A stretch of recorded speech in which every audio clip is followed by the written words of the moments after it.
like I was just saying, I normally have a set of questions, and we can do a quick overview of who you are. I think because anybody who doesn't know who you are can kind of find out in a quick 5 minutes. And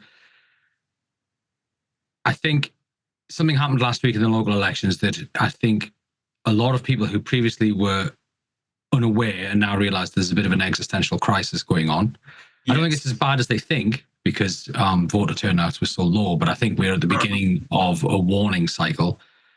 And what I had originally wanted to talk to you about, because you're very practically minded, I'm very northern. So if something doesn't serve a function, I don't see the point. Yes, indeed. And what attracted me to you on X was the fact that you were the only person I'd seen who would say, okay, that's nice, but how are you going to do that? And if I was going to do that, I'd do that this way. And then nobody else does that. Because I would sit and think, all right, so if I ran that organization, how would I do that? How would I get around that? How am I going to get rid of that guy? How am I going to get all those people on side? How would this work? How would that work? And no one else does that. They just have a, this is my will be done. Yeah. So yeah, that was what I originally wanted to talk to you about, how. And then this happened, and I thought, we have a different set of, we've got immediate problems, and then we've got long-term problems. And it's almost like the long-term problem is for later. Yes. And so, so if you want to give everybody a quick overview of who you are, then we'll get not much to tell, really. Basically a blogger of going on 20 years. I've been involved in online blogging. And just someone kept the receipts, basically. Someone who in this business, quite a rarity, is someone with a functioning long-term memory. And if you've got a long-term memory, then a lot of the past comes into the present, and you tend to find that a lot of writers and columnists, their experience and their knowledge threshold goes back only months. They don't accumulate the knowledge, whereas I seem to be, I wouldn't say unique, but of a small number of people who actually keep an internal timeline of how we got to where we are. So I think that's why people appreciate what I write. I think it's just because I remember things. It's not that I have a high profile following, and if I did, I'd get banned. So it's just a blogger. I rose to some prominence during Brexit due to knowing what I'm talking about, which is again a rarity in the side of technical governance. But yeah, nothing special, just a bloke with a Twitter account. So it's a very English, humble attitude. But I think from the outside looking in, it's almost a Monmouthian court historian position that you take, where you are chronicling and looking, okay, that led to this, and then this, and then this, and then this, and then this. But there's also a foresight. A lot of people don't have foresight.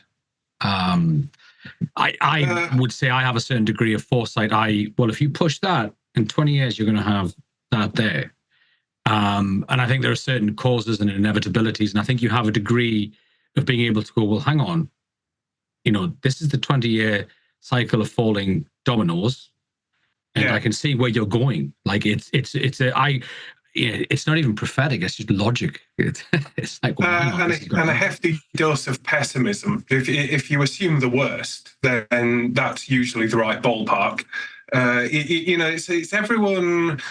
Everyone lately has been saying, we need to destroy the Tories, and we want the Tories to get 0 seats.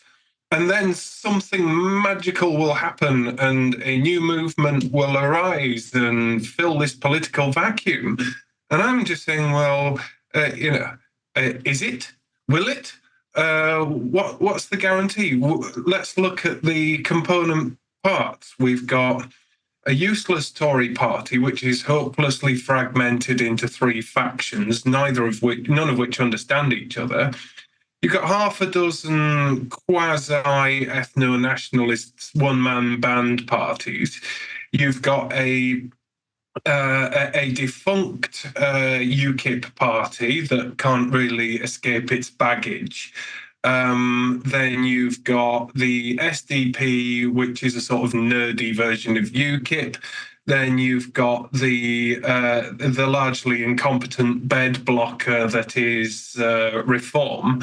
And you look at the chess pieces you have to play, and none of them are actually any use given the situation you're in.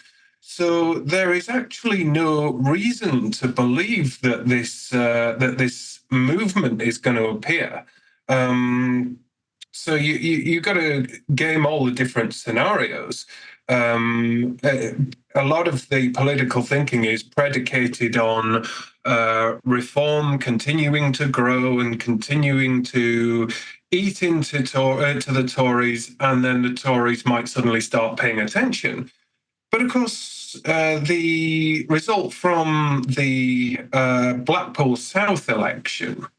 Now, if you look at Blackpool South, it's a high-density terrace constituency. So it's actually quite easy to mount an effective ground game there in terms of delivering leaflets, posters, and making a local impact. But that doesn't seem to have happened. Reform got about 3,000 votes, which indicates 10,000 Tories stayed at home. And Labour actually got 2,000 votes less than last time it stood and still won the seat. So what we're seeing is a withdrawal of voter consent. And if you look at the wider results, there's more atomization and fragmentation going on, but Reform isn't the beneficiary of it.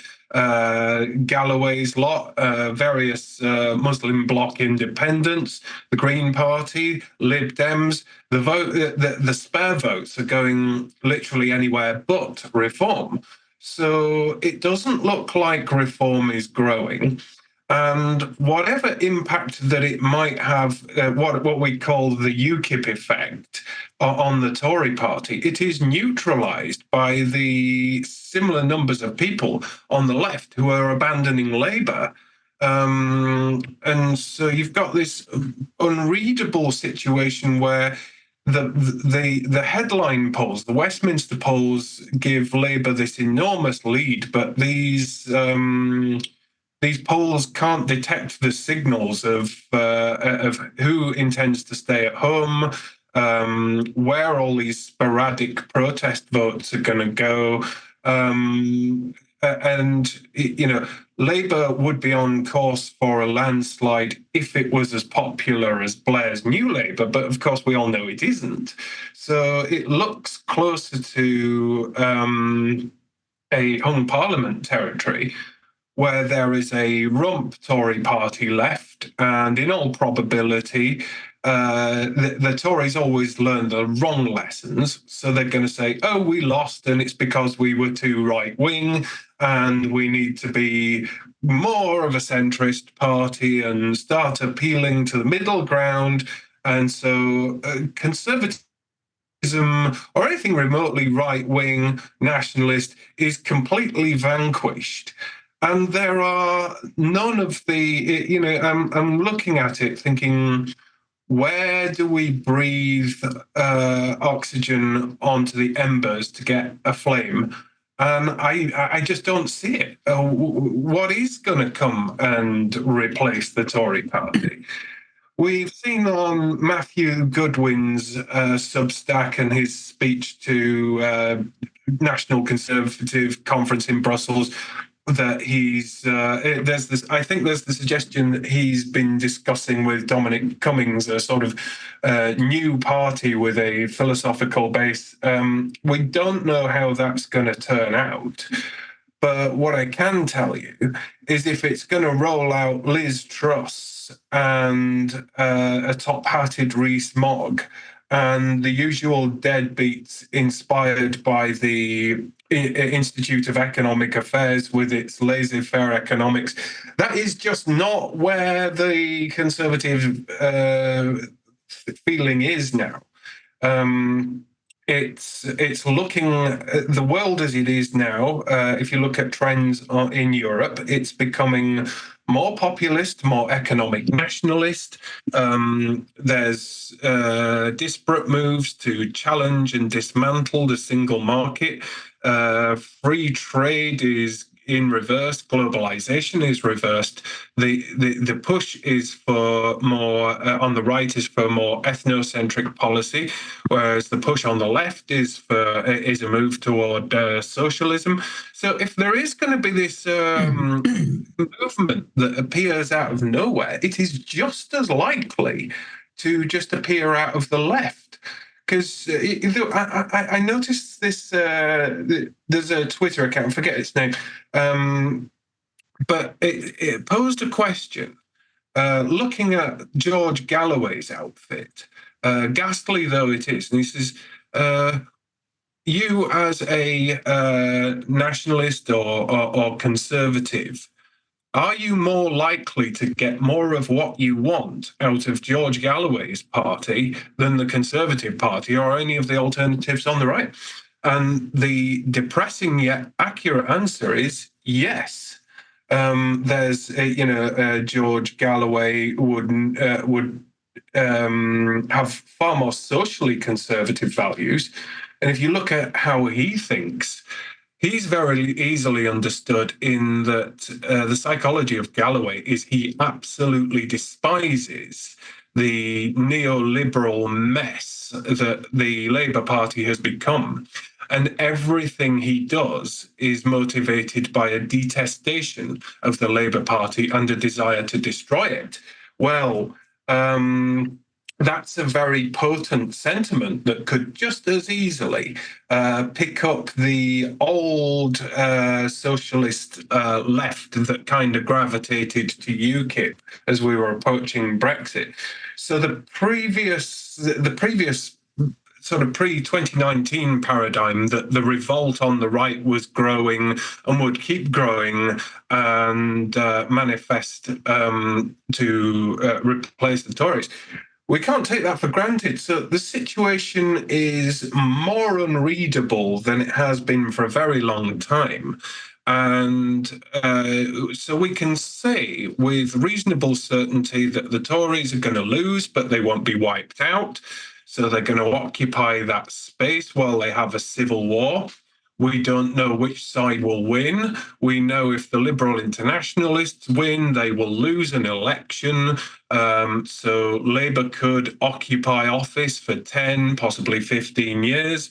But then it's by no means assured. Say, for example, the National Conservatives win control of the Conservative Party. It doesn't necessarily mean that it will be any more attractive because it won't. It will still seek to be mainstream. It will stop short of a lot of the radical policies that people want. So you'll still have a reform-esque or UKIP-esque movement on the right that still wants more ethnocentric immigration policies. And of course, nobody will trust the Tories. So there's actually no guarantee that the Tory party will win even 10 or 15 years down the line, even if it is the supposedly right-wing conservative movement that people say they want. So I'm thinking in terms of the right is nowhere near retaking meaningful power for 20 years. And so people on the right need to be thinking, looking at all of these disparate organizations, and most of them are useless, incompetent bed blockers, particularly reform in its current state. I don't know if it can be repaired. But it's looking more and more like that the right is completely vanquished. And if it wants power, it's going to have to start building a movement from scratch with a 20-year plan rather than thinking